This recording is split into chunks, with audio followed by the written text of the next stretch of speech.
Да, кстати, вот спрашивает про страницу курса. Страница курса готова. Можно посмотреть, войти, ну, просто на факультетский сайт, и там через раздел «Учебные материалы» будет прям прямая ссылка на страницу. Там пока не очень много, но кое-что уже лежит. So the web page for the course is ready. You can find it through the website of our department. Just click materials and you'll find there a direct link to the web page of the course. Today our goal will be to recall and to discuss some basic properties of sister algebras.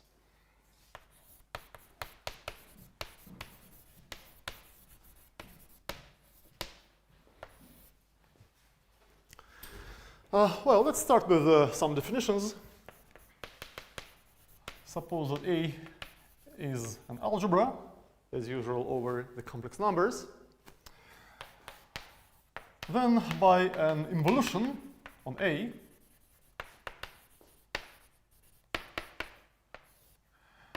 we mean a map from A to itself, which takes every element little a to another element denoted by little a star. And in this case, we say that A star is the joint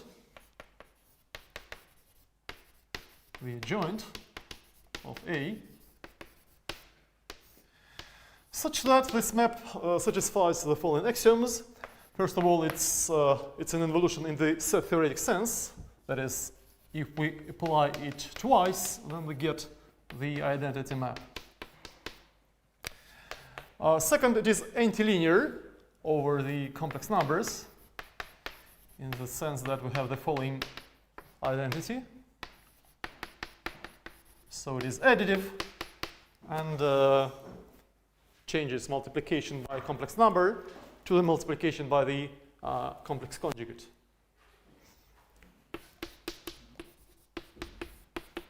Here lambda and mu are numbers and A and B are elements of A.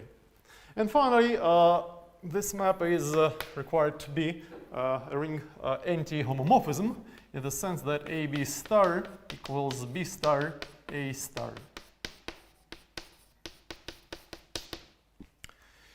So this is an involution, and an algebra equipped with an involution is called a star algebra. A star algebra. So this is a pure algebraic object. Now let's come back to functional analysis. So by definition, a Banach star algebra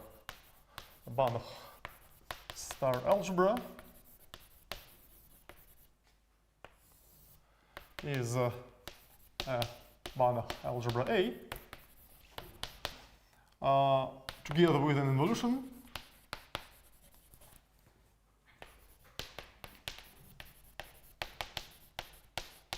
on A, such that the involution is isometric, such that the norm of A star equals the norm of A.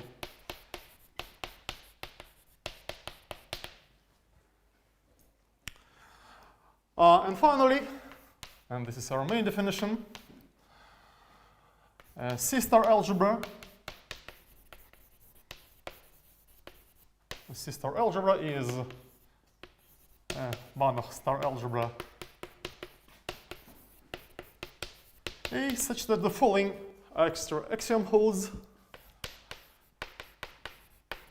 the norm of A star A equals the norm of A squared for all elements in A.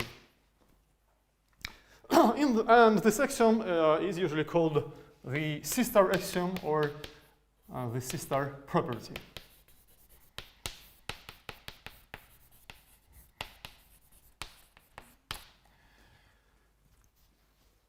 So these are our main objects. Well, let me say a few words about history.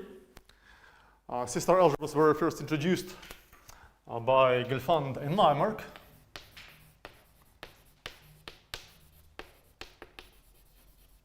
in 1943.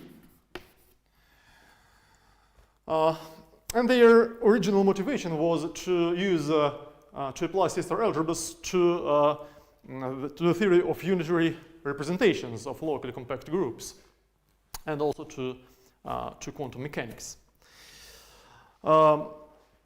Their paper was very important and extremely influential, and some people even say that their paper changed the face of modern analysis. So now the theory of sister algebras is one of the most deep and one of the deepest and one of the most active branches of functional analysis, with many applications in neighboring fields such as in representation theory, in harmonic analysis, in operator theory, in algebraic topology, in differential geometry, in quantum group theory, in quantum physics, and actually in many other different subjects. If you look at, for example, at the well-known preprint server archive.org, you'll find that there is even a special subject area, operator algebras, which is separate from the subject area functional analysis. And actually, the subject area operator algebras on archive is even more active than the area functional analysis. So this is a very active and rapidly developing branch of modern functional analysis. Okay, now, so these are our objects. Let's now introduce morphisms between them. You will have two star algebras A and B. Then star homomorphism phi from A to B is an algebra homomorphism which preserves the involution. That is, star homomorphisms, an algebra homomorphisms such that the following identity holds.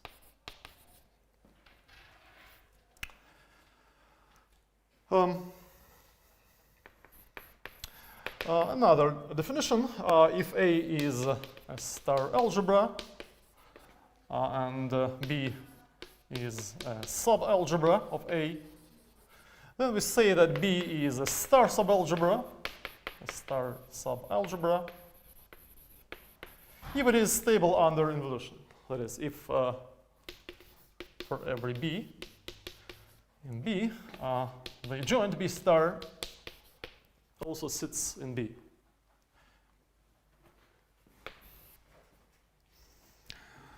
Well, clearly a star subalgebra of a star algebra is a star algebra itself, and a closed, let's observe that a closed star subalgebra of a C-star algebra is also a C-star algebra.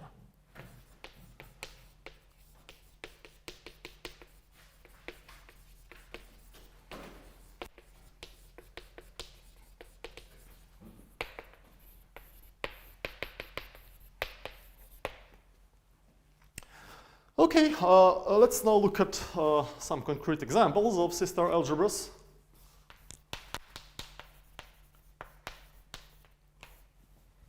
Well, as always, we have a trivial example. The zero algebra and the field of complex numbers are C-star algebras.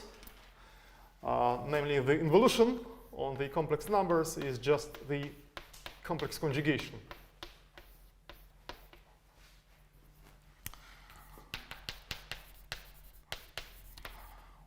Well, a more interesting example is the algebra of bounded functions on any set. If X is a set, then we know that L infinity of X, the algebra of bounded functions on X, is a Banach algebra, but actually it is a C-star algebra. The involution on this algebra is just the pointwise complex conjugation. And all C-star algebra axioms are easily verified.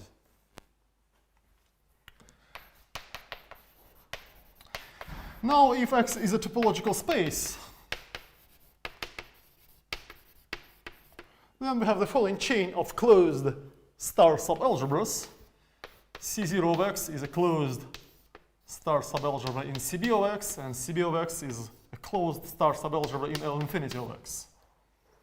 So let's recall that this is the algebra of continuous bounded functions, and this is the closed ideal in here of continuous functions vanishing at infinity. So they are closed star subalgebras of L infinity of x, and so they are C star algebras.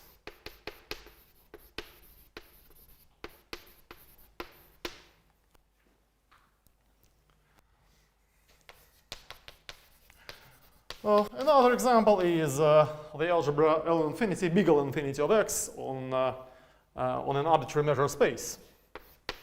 If x mu is a measure space, then L infinity of x mu, we know that this is a Banach algebra, but it's also easily seen to be a C-star algebra with respect to the same involution, that is the pointwise complex conjugation.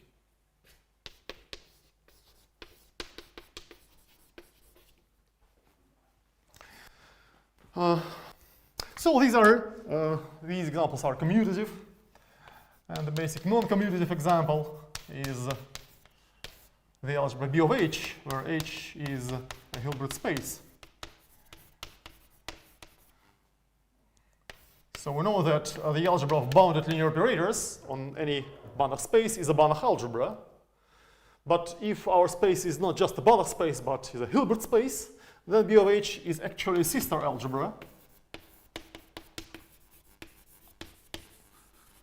So let's recall that for every bounded linear operator T on H, the adjoint of T star, is an operator which is uniquely determined by the following identity. And it's a standard fact of functional analysis that this operation of taking the adjoint operator satisfies all these axioms. So and also the C-star axiom. So B of H is a C-star algebra. By the way, star homomorphisms from any star algebra to B of H have a special name. They are called star representations. If A is a star algebra, then a star representation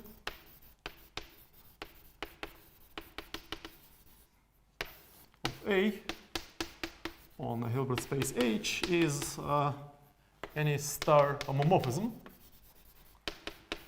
from A to B of H.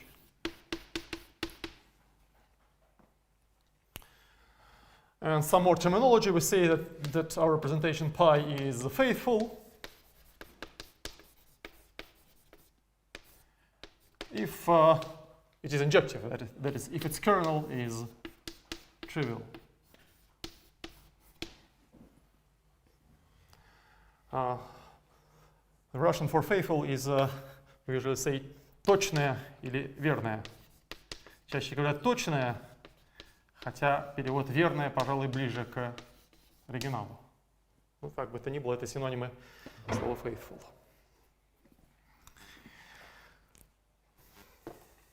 By the way, at this point, it's probably reasonable to explain where the terminology comes from, why C-star algebras are so called. At the first glance, this name may seem a little bit exotic. The history is as follows. First, in the original paper by Gelfand and Nymark, the terminology was different. They called such algebras star rings, or more exactly, normed star rings. And in the Western literature, the terminology was different. So at the opposite side of the Iron Curtain, such algebras were called B-star algebras. This term was suggested by Rickard in 1946. And it's quite natural because B here is for Banach. So this is B star algebras means Banach star algebras. So in the stems, Banach star algebras, all Banach star algebras were actually were assumed to satisfy this axiom. As for the name C star algebras, it was coined by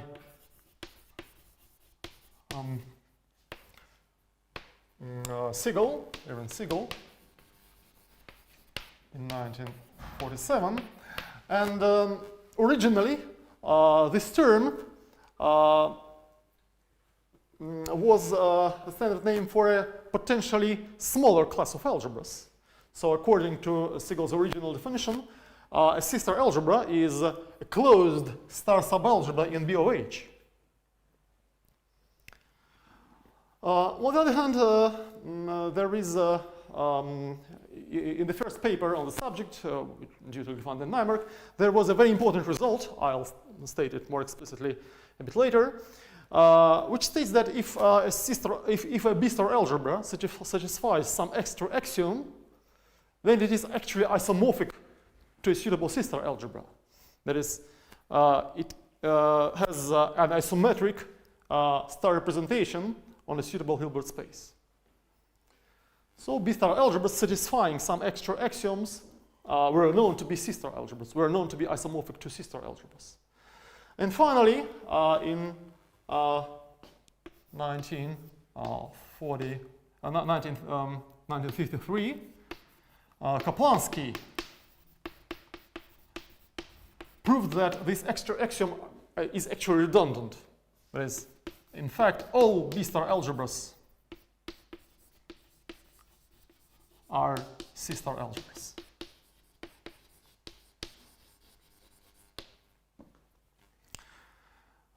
The fact that this extra axiom is redundant was already conjectured by Gelfand and Nymark in their first paper, but they were unable to prove it.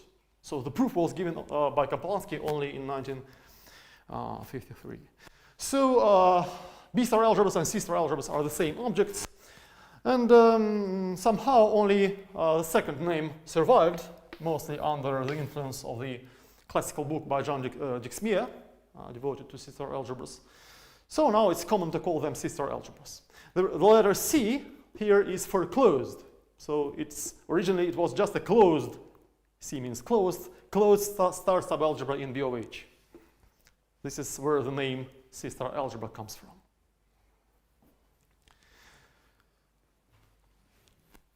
Okay, let's come back to examples. The algebra BOH has the well-known ideal, the ideal of compact operators. But again, it's a standard fact of functional analysis that this is not just an ideal, this is a star ideal. That is, the adjoint of a compact operator is compact. So KOH is a closed star ideal, of BOH. So it is a C-star algebra.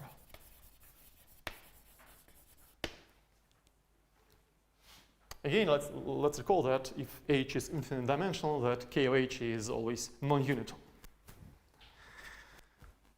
Let's also look at some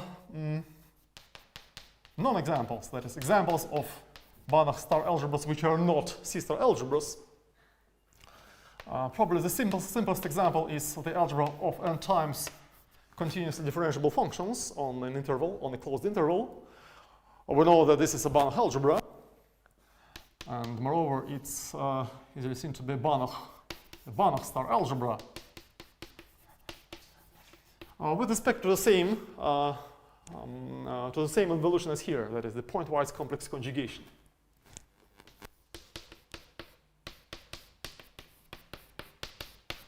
But it's a simple exercise to show that this algebra is not a C-star algebra.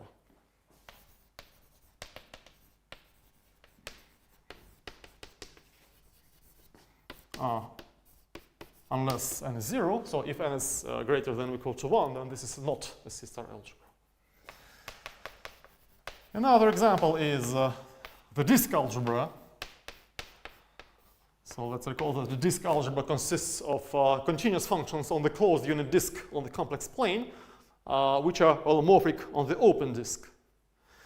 And this is also a Banach star algebra. Banach star algebra.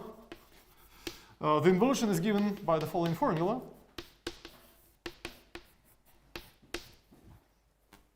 This is not correct because, as you probably know, the complex conjugate of a holomorphic function is not holomorphic, it is anti-holomorphic.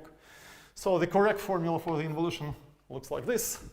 So we first apply the complex conjugation to Z, then apply F, and then again apply the complex conjugation. And this is easily seen to be Banach star algebra, but again this is not a C-star algebra.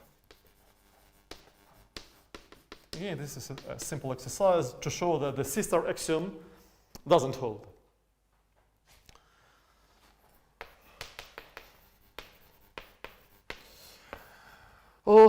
Group algebras, group Banach algebras, are also Banach star algebras in a natural way. Let's take a group. For simplicity, we consider the case where G is not equipped with a topology, that is, G is a discrete group. We know that L1 of G, little L1 of G, the space of summable functions on G, is a Banach algebra with respect to the convolution multiplication. This was discussed at the first lecture. But it is also a Banach star algebra. It's a Banach star algebra. The involution on this algebra is given by the following formula.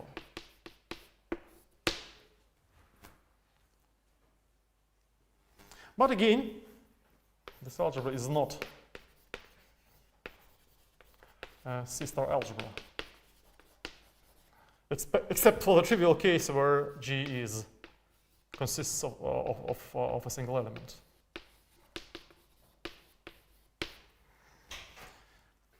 By the way, this example can also be extended to the more general setting of locally compact topological groups.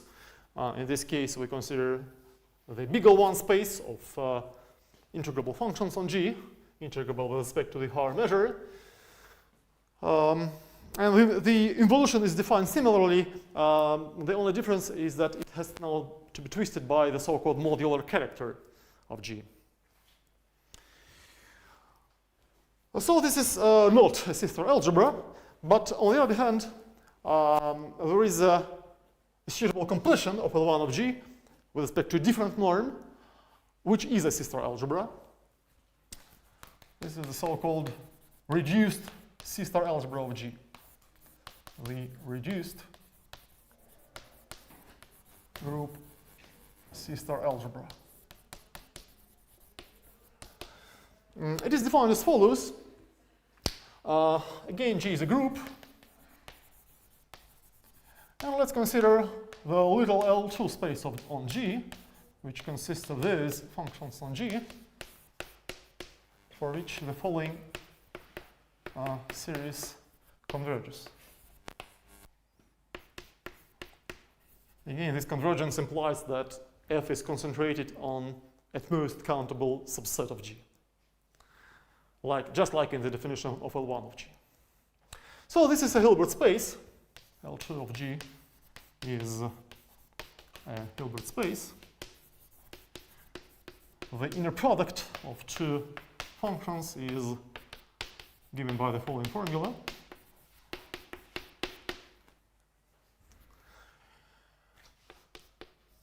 And it turns out that the Banach algebra L1 of G has a standard star representation on this Hilbert space, defined as follows.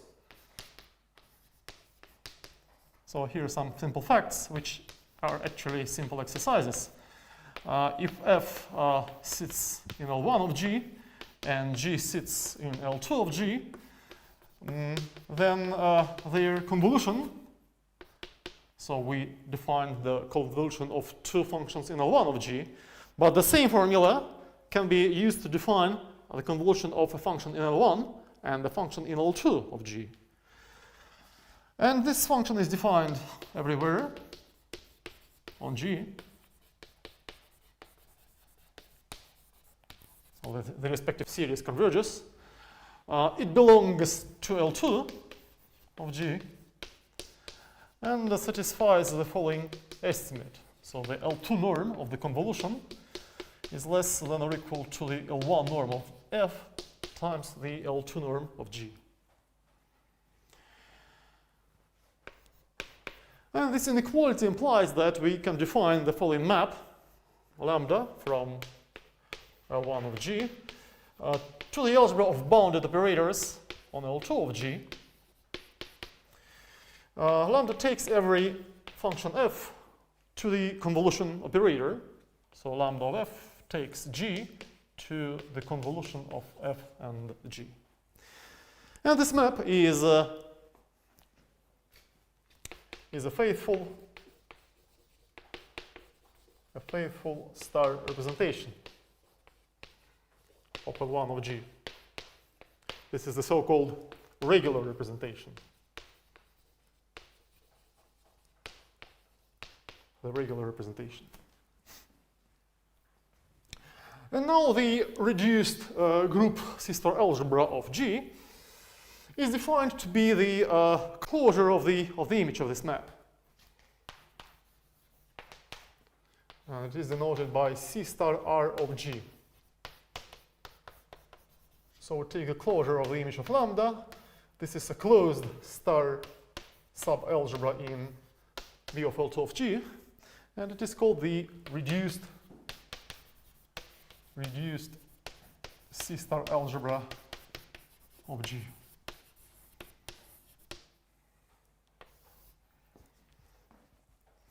Why is it reduced? Well, actually, there is another way of completing L1 of G, again with respect to a suitable C-star norm, and to get another C-star algebra, which is called just the C-star algebra of G, or the full C-star algebra of G. And in general, it is different from the reduced C-star algebra of G. In the general case, the reduced C-star algebra is the quotient of the full C-star algebra of G. But for some nice classes of groups, they are the same. At this point, I don't give you a precise definition of the full group C-star algebra. We'll meet this algebra a bit later. Actually, in our discussion of K-theory, we will meet many more interesting and involved examples of C-star algebras. So these examples are just very basic. Let's also discuss a simple construction, and we'll also introduce some notation. If A is a C-star algebra and S is an arbitrary subset, of A, we can consider the following subalgebra of A, which is constructed as the intersection of all C-star subalgebras of A containing S.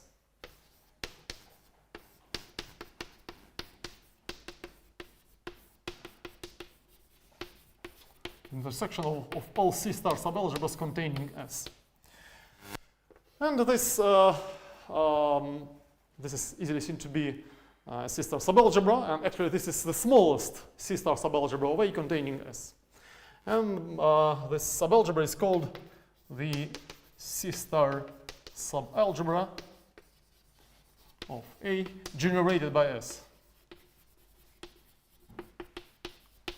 So this is the smallest C-star subalgebra containing S. More explicitly, actually this is a simple exercise, more explicitly this subalgebra can be described as follows. We consider all finite products, A1 to AN, of elements which belong either to S or to S star, and runs over all natural numbers. And then we take the closure of the linear span of this subset. And then this closure of this linear span is easily seen to be indeed to be the smallest C-star subalgebra of A containing S, so it is equal to to C star A of S. In the special case where S consists of a single normal element and probably the identity, this description can be simplified. So this is an important special case. Suppose that A is unital and little a is a normal element of A. Then the C star subalgebra of A generated by little a and the identity, so the smallest unital subalgebra C star subalgebra containing A, is just the closure of the set of all polynomials P in two variables applied to A and A star. Well, indeed, if all elements in this word are either A or A star, then by using the assumption that A is normal, we see that every such product is just a monomial in A and in A star. So the closure of this linear span is the same as this set. And even more special case is the case where A is self-adjoint. Oh, I forgot to tell you what normal means. Normal means that A commutes with A star. I'll tell you more about normal elements a bit later. And if our element is self-adjoint, that is, if A equals A star, if A is unital, and A equals A star, then the C star subalgebra of A generated by A and the identity is just the closure of the set of all polynomials P of one variable applied to A. So this is a simple but important special case of this construction. Okay. Let's now look at unitizations of C star algebras. Unitization of C star algebras. We already know that there is a standard way of adjoining an identity to a non-unital algebra, which produces a unital algebra called the unitization of A. And we also know that the unitization of a Banach algebra is a Banach algebra in a natural way. So it's essential to expect that the unitization of a C star algebra must be a C star algebra as well. And this is indeed the case, but in fact this procedure, in the case of C star algebra, this procedure is a bit delicate. Well, indeed, let's start with a Banach star algebra. Banach star algebra. And let's observe that the unitization, A plus, is also a Banach star algebra. Banach star algebra. With respect to the Obel's involution, this is the only reasonable way of defining an involution on the unitization. And with respect to the norm, which we already know about, this is the sum of the norm of A and the absolute value of lambda. What happens if A is a C star algebra? And here we have a rather unpleasant surprise, or better, an exercise. If A is a C star algebra, if A is a C star algebra, a non-zero C star algebra, then this norm, let's denote it by, say, 1, doesn't satisfy the C star axiom.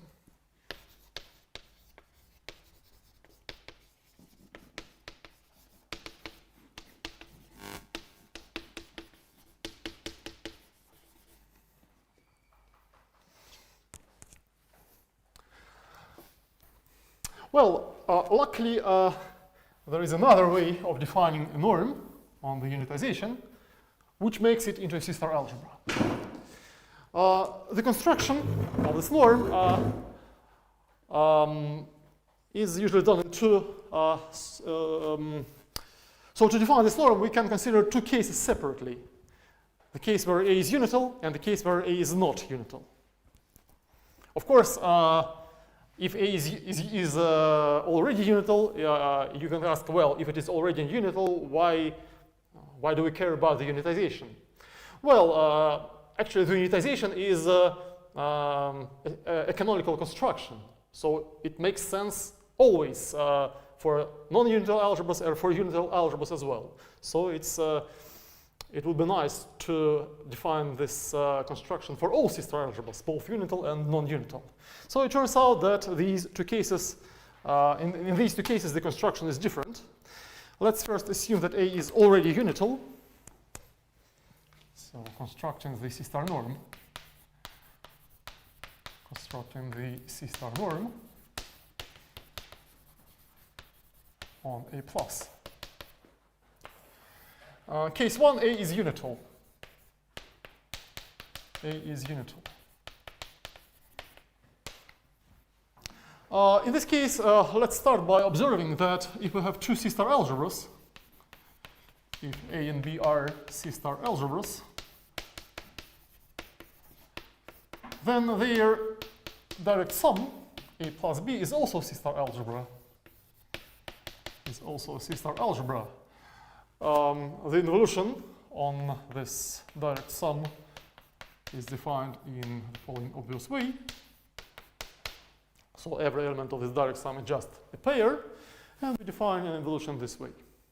And the norm of such a pair is just the maximum of the norm of A and the norm of B.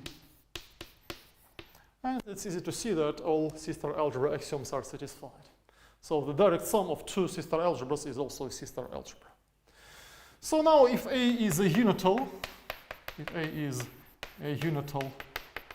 C-star algebra, then to define a C-star norm on the unitization, let's recall that A plus the unitization is isomorphic as an algebra to the direct sum of A and the one-dimensional ideal spanned by the difference of two identities, 1 plus minus the identity of A.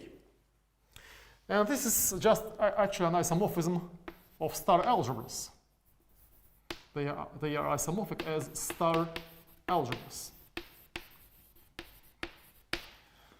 So now to define a C-star norm on the unitization, we simply apply the above observation and define the norm as follows.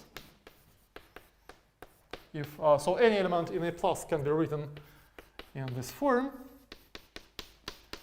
And if we take the maximum of the norm of A and the absolute value of lambda, then we get a C-star norm on the unitization. This is a C-star norm on A plus. So equivalently, this can be written as follows. The norm of A plus lambda 1 is the maximum of the norm of A plus lambda 1, where we replace the new identity by the old identity, and the absolute value of lambda.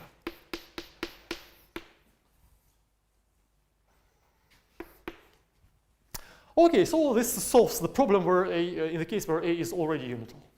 But of course, the more interesting case is the case where A is not unital.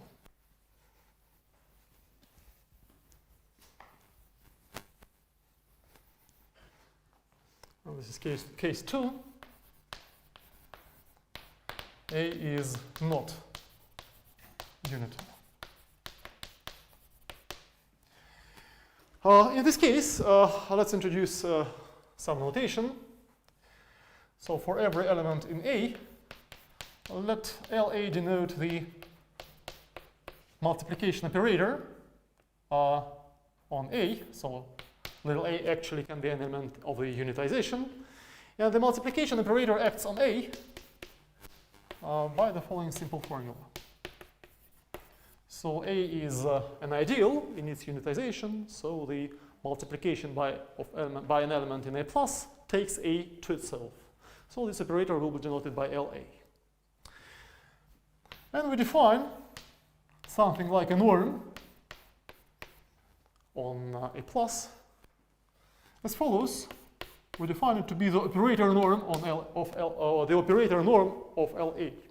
So explicitly, this is the supremum of norms of AB, where B runs over the closed unit ball of A.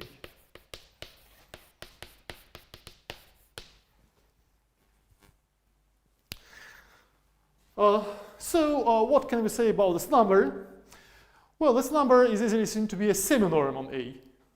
Well, the operator norm is a norm, but in general, if we know nothing about A, if A is just a Banach algebra, then theoretically it can happen that this is 0, while A is not 0. But anyway, this is always a semi-norm. It turns out that in the case of C-star algebras, this is actually a norm. So we have the following proposition. If A is non-unital, and here non-unital means strictly non-unital, C-star algebra. Sometimes the word non-unital means not necessarily unital. But in this case, I insist that we have no identity in A. It is strictly non-unital. So if A is strictly non-unital C-star algebra, then this semi-norm is actually a norm. This is a norm on the unitization. This norm extends the original norm on A. And this norm makes A plus into a C-star algebra. A plus is a C-star algebra with respect to this norm.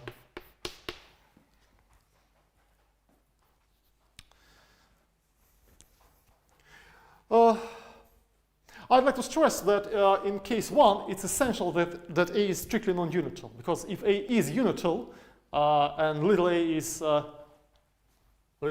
this element, the difference of two identities, then clearly the respective operator is 0. So if A is already unital, then already statement 1 fails. This is not a norm, this is just a semi-norm. So this proposition is true only in the case where A is not unital.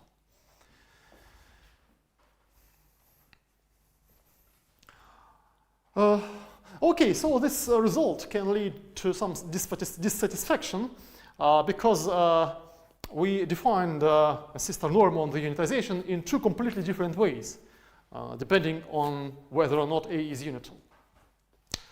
Actually, it turns out that this is the only way of defining a C-star norm. We'll see a bit later that if A is just a star algebra, then there is at most one norm on this algebra which makes it into a C-star algebra. So the norm that we've just defined is actually unique. And it is the standard C-star norm on the unitization. So the constructions are different in these 2 cases, but the norm is always unique. Okay. Let's now look at some basic spectral properties of C-star algebras. Spectral properties of C-star algebras.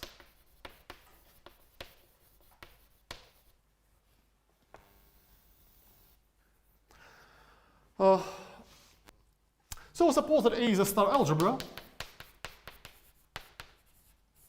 At this point, this is just a star algebra, but don't assume that A is equipped with the norm. And little a is an element in A. We say that this element A is self-adjoint if A equals A star. And more generally, actually I have already used this notion, we say that A is normal if A commutes with A star.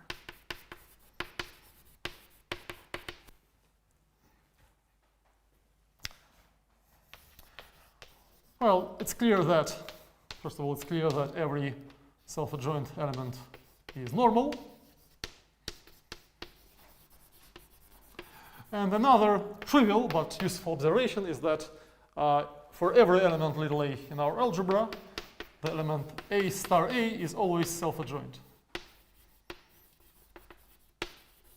This is immediate from the axioms of the involution. Let's look at a simple example. If A is the algebra of all functions on a set X, or if we want a sister algebra, then we can take the algebra of continuous bounded functions on a topological space.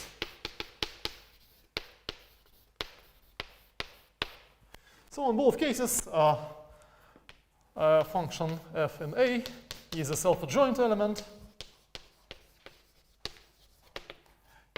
if and only if it is real. That is, f of x is real for every x.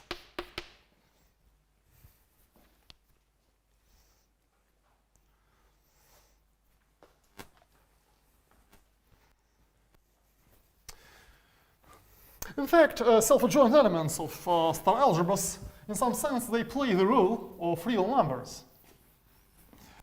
And the following observation even emphasizes this analogy. Indeed, if we take any element in A, then there is a unique pair of self-adjoint elements. A unique pair BC of self-adjoint elements such that A equals B plus IC. So in some sense, B is the real part of A and C is the imaginary part. And indeed, these elements are easily constructed. B is just A plus A star over 2, and C is A minus A star over 2I. So clearly they are self-adjoint and satisfy this equality. Well, the uniqueness is a simple exercise. So in some sense, self-adjoint elements play the role of real numbers in arbitrary star algebras. It's convenient to introduce a special notation for the set of all self-adjoint elements. Let's denote the set by ASA.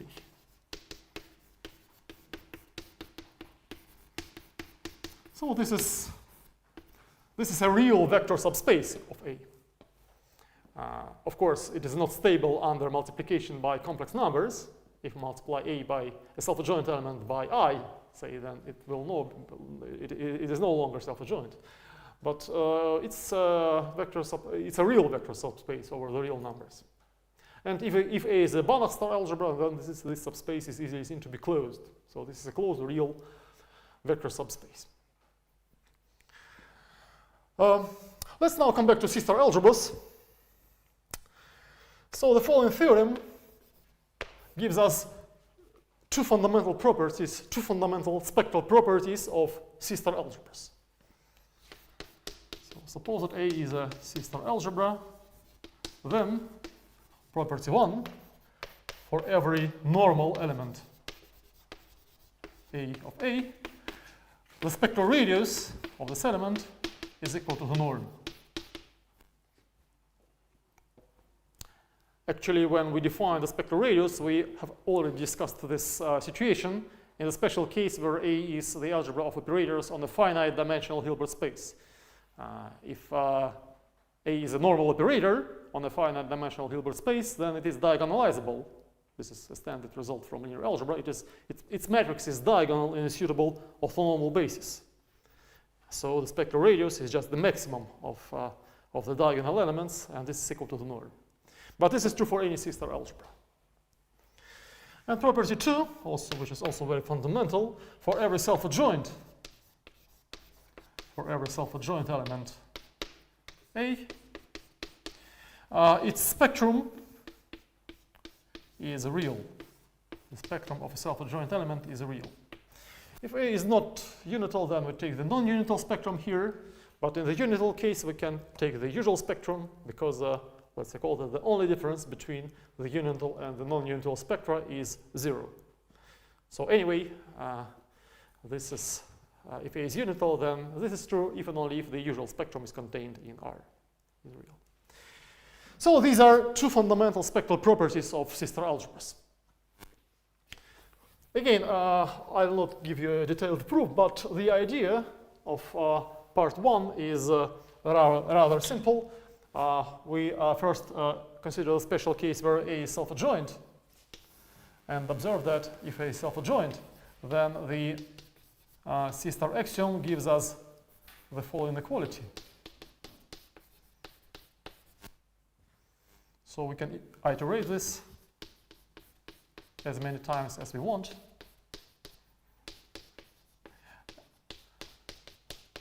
And then just apply the Berlin-Gelfand formula for the spectral radius and deduce that we have this equality. So this is the special case where A is self-adjoint. If A is not self-adjoint but is normal, we do some simple algebraic manipulations and come to the same equality eventually. So now the Berlin-Gelfand formula gives us this equality. The second result is quite tricky, short but tricky. So I have no idea of how to explain this in a few words. So either I must give a full proof or just leave it without proof. So this is just a certain algebraic calculation which shows that the spectrum of a self-adjoint element is real. Okay, now these two results are very fundamental, and they have many important corollaries. The first corollary is that if A is a C-star algebra, then for every element in A, we have the following equality. The norm of A is the square root of the spectral radius of A star A. Well, indeed, A star A is self-adjoint. So its norm is equal to the spectral radius. So if we replace here the spectral radius by the norm, then we just get the C star axiom.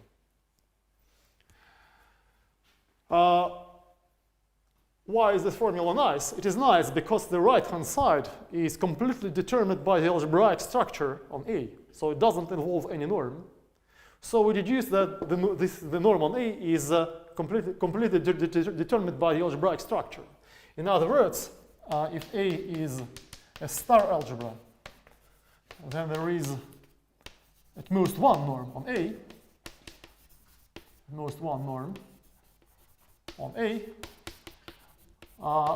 which makes A into a C-star algebra.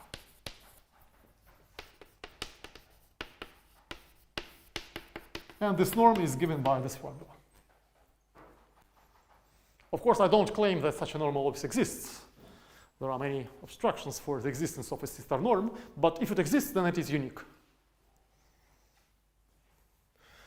In other words, this result 2 can be stated as follows. Any star isomorphism between C-star algebras is isometric. But in fact, we have a more general result. If A is a Banach star algebra, and B is a C-star algebra,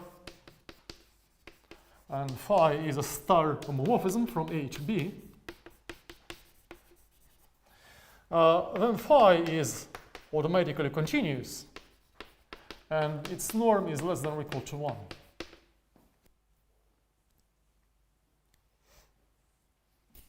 Here the idea of the proof is roughly as follows. First, we recall that phi reduces the spectrum of any element.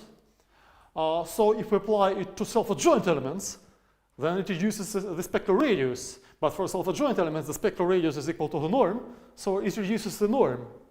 So it is contractive also on self-adjoint elements.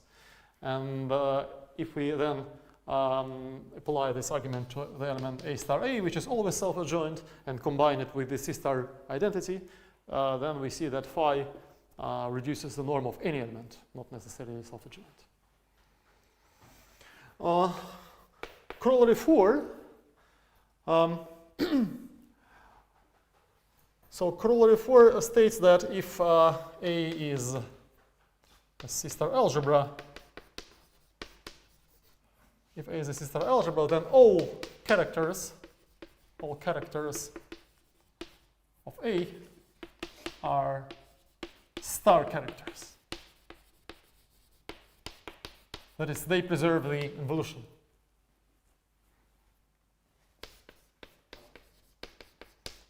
So a character is a homomorphism to the complex numbers. So every character satisfies this equation. The idea is that again, chi preserves the spectrum. Chi reduces the spectrum of any element because it's an algebral homomorphism, but the spectrum of a self-adjoint element is real. So this result implies that chi takes self-adjoint elements to real numbers. Chi takes self-adjoint elements to real numbers. And now by using this trick, by decomposing A into the real and the imaginary part, we deduce that chi preserves the involution.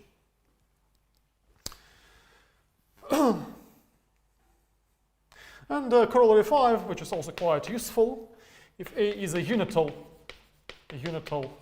C-star algebra, and B is a closed star subalgebra,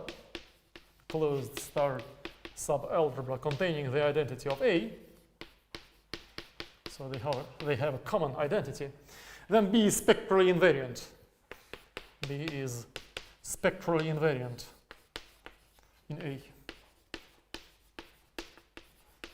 Let's recall that this means that if we take an element in B and then calculate its spectrum with respect to B and with respect to A, then these two spectra are the same. For every B and B, we have the following equality. Let's recall that in the general case, this spectrum is generally smaller than this one. But in the case where A is a unital C-star algebra and B is a unital C-star subalgebra, these spectra are the same, which is quite useful. This can be deduced from the fact that the spectrum of a self-adjoint element is real. Roughly, the main trick is that any element, any self-adjoint element can be approximated by invertible elements. Indeed, if B is self-adjoint, then such elements converge to B, but they are invertible for every real number T. So this is the main observation which can be used to prove this spectral invariance result.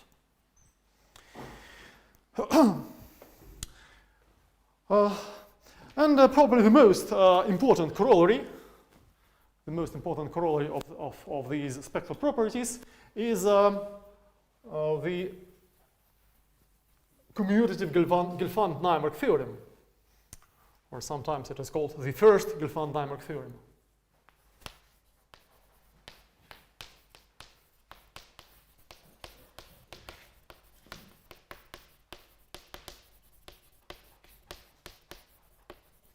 This result states that if A is a commutative C-star algebra,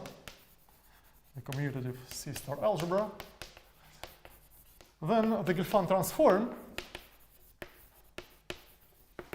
of A, which takes A to the algebra of continuous and vanishing ad infinity functions on the maximal spectrum, is an isometric star isomorphism. An isometric star isomorphism.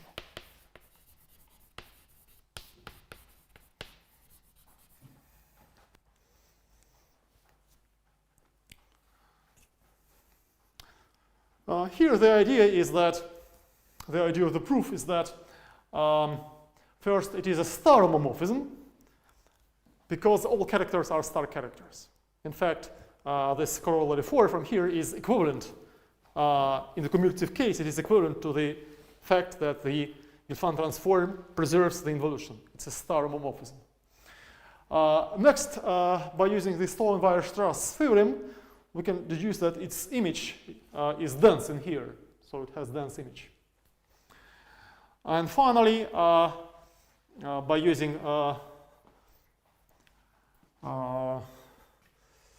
the C-star axiom, first of all, by using this equality, we see that gamma is isometric on self-adjoint elements. This is very easy. And then by using the C-star axiom, we deduce eventually that gamma is isometric everywhere. So it is, as a result, it is an isometric star homomorphism with dense range, but an isometric linear operator between Banach spaces has a closed range. So as a result, it is bijective. This result is very important. It has many corollaries in C-star algebra theory, and actually not in C-star algebra theory itself. Roughly, this result gives us a perfect duality between algebra and geometry. To understand this better, let's discuss a category theoretic interpretation of the Gelfand-Naimark theorem.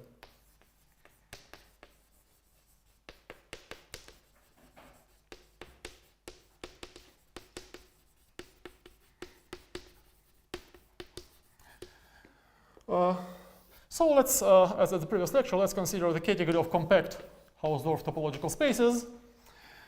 And now let's look at the category of commutative unital C-star algebras.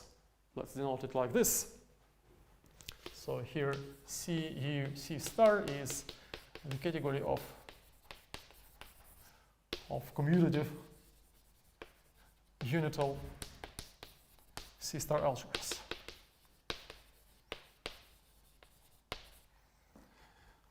Well, morphisms of this category are just continuous unital star homomorphisms. By the way, the word continuous can be dropped because we know that all star homomorphisms between C-star algebras are continuous. So again, we can consider two functors. The functor max, which takes every commutative unital C-star algebra to its maximal spectrum, and the functor C, which takes every compact space X to the algebra C of X. So they are contravariant. It will be convenient to make them into covariant functors by taking the opposite category here. So now they are covariant.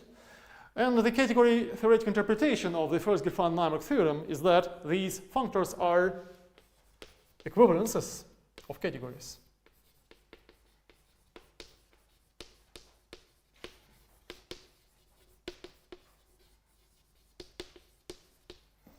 And more exactly, if we compose max and C, then it is isomorphic to the identity functor on the category of compact spaces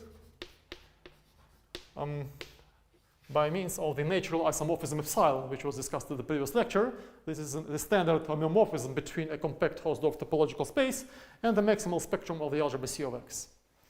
And if we compose them in the opposite way, then this functor will be isomorphic to the identity functor on the categories of commutative unital C-star algebras, and the isomorphism is given by the Gelfand transform. So these categories are equivalent.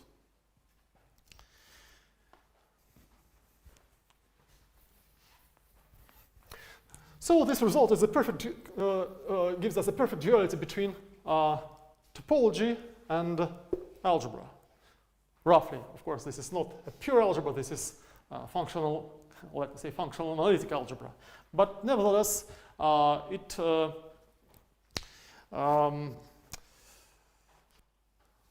is rather important from a philosophical point of view.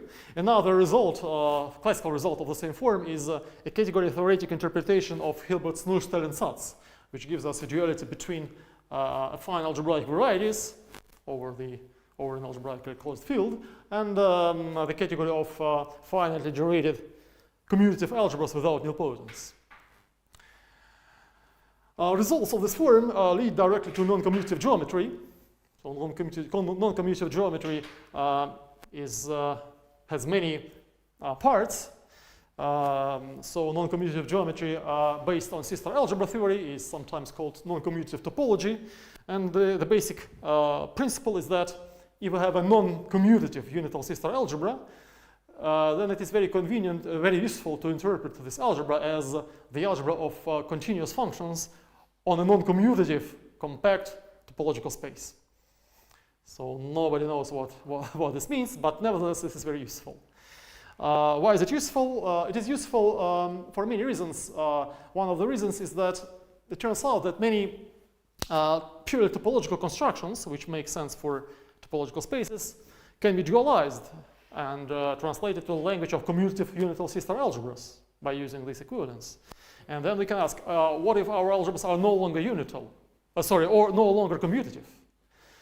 In some cases, the respective results make sense for non-commutative C-star algebras as well, and this leads to interesting new mathematical theories. For example, K-theory of operator algebras, which is our main subject in this course, is a perfect example of this, a perfect application of this principle. So, in some sense, it completely contains a K-theory of compact topological spaces, because the K-theory of the algebra of continuous functions C of x on the compact space is isomorphic to the topological K-theory of x.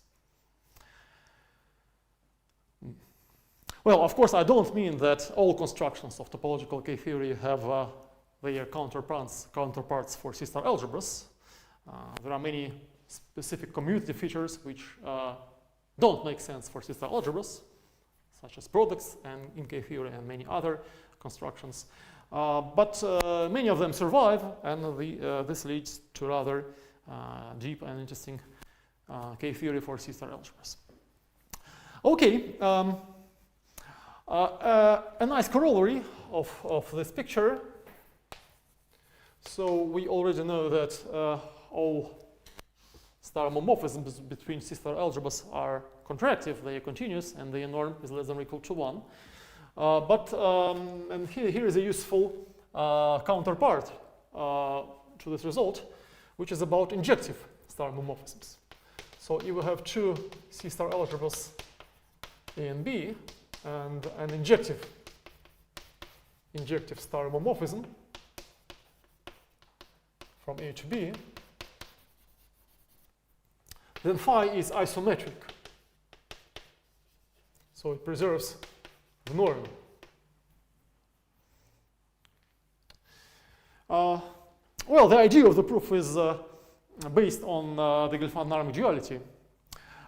First of all, if we again come back to this equality and recall that the element A star A is always self-adjoint, we see that actually it's enough to show that phi is isometric on self-adjoint elements. But for self-adjoint elements, we can replace A by the C-star subalgebra generated by our self-adjoint element. And it is commutative. So as a result, everything reduces to the case where A and B are of the following form. So we simply restrict to suitable commutative subalgebras of A and B respectively. Also, we can assume from the very beginning that A and B are unital, because if they are not, then we consider the unitizations. So everything is reduced to algebras of this form by the Gelfand-Narmek theorem, and every homomorphism between these algebras is induced by a continuous map from Y to X, again by this duality. So explicitly phi takes every function g to g composed with f. And so now it's a very simple observation that the injectivity of phi implies that phi is surjective. Because if phi is not, if f is surjective. Because if f is not surjective, then it's rather easy to see that this map has a non-trivial kernel. But on the other hand, if f is surjective, then it's easily seen that phi is actually isometric by the definition of the supremum norm. So this is the main idea.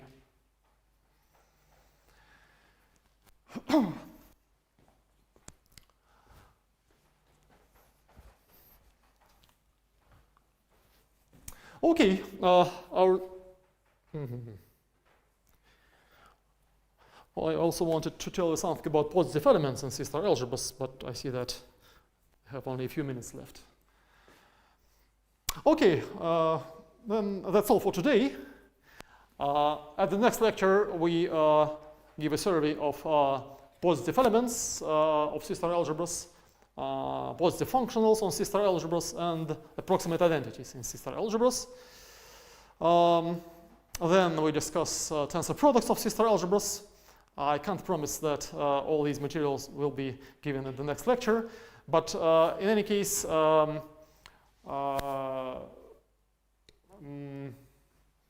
well, I hope 1 lecture and a half will be enough.